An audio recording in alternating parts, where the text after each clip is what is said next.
Hello സുഹൃത്തേ, ഇത് നിങ്ങളുടെ വചന ചങ്ങാതി. ഇന്ന് ജൂലൈ 15 ബുധൻ. നമ്മൾ ധ്യാനിക്കുന്ന വചനഭാഗം വിശുദ്ധ ലൂക്ക അറിയിച്ച സുവിശേഷം 12-ാം അധ്യായം 41 മുതൽ 48 വരെയുള്ള തിരുവചനങ്ങൾ.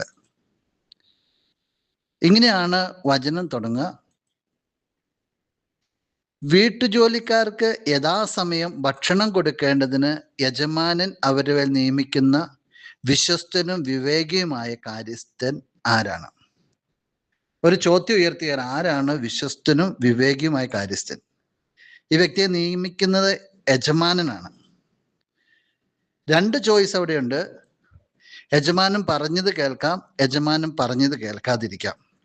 47-ാമത്തെ തിരുവചനം ഇങ്ങനെ പറയുക: യജമാനന്റെ ഹിതം അറിഞ്ഞിട്ടും അതനുസരിച്ച് പ്രവർത്തിക്കുകയോ അതിന് ഒരുങ്ങിയോ ചെയ്യാത്ത ഭൃത്യൻ കഠിനമായി പ്രഹരിക്കപ്പെടും. ഒരു ദൗത്യം ഏൽപ്പിച്ചിട്ട് അതിനൊരു പാളിച്ച വന്നു കഴിഞ്ഞാൽ കഠിനമായിട്ട് പ്രഹരിക്കപ്പെടുമെന്നാണ് ഇവിടെ വചനം പറഞ്ഞു വയ്ക്കുക. എന്തുകൊണ്ടാ പ്രഹരിക്കപ്പെടുന്നതെന്ന് ചോദിച്ചു കഴിഞ്ഞാൽ, യജമാനന്റെ ഹിതം അറിഞ്ഞിട്ട് അതിനനുസരിച്ച് പ്രവർത്തിച്ചിട്ടില്ല.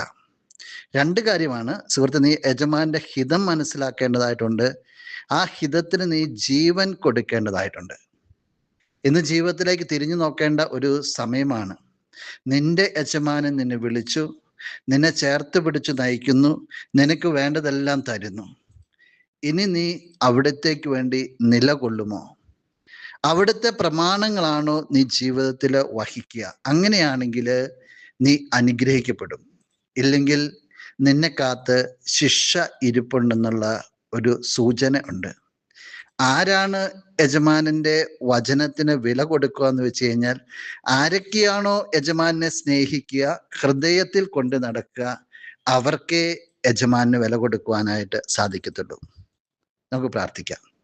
എൻ്റെ സ്വർഗീയ ചങ്ങാതി, എന്നെ കേൾക്കുന്ന ചങ്ങാതിയെ സമർപ്പിക്കുകയാണ്. നിന്റെ തിരുഹിതം തിരിച്ചറിയുവാനും അതിന് വില കൊടുക്കുവാനുമായിട്ട് എൻ്റെ ഈ ചങ്ങാതിയെ സഹായിക്കണമേ. ആമേൻ.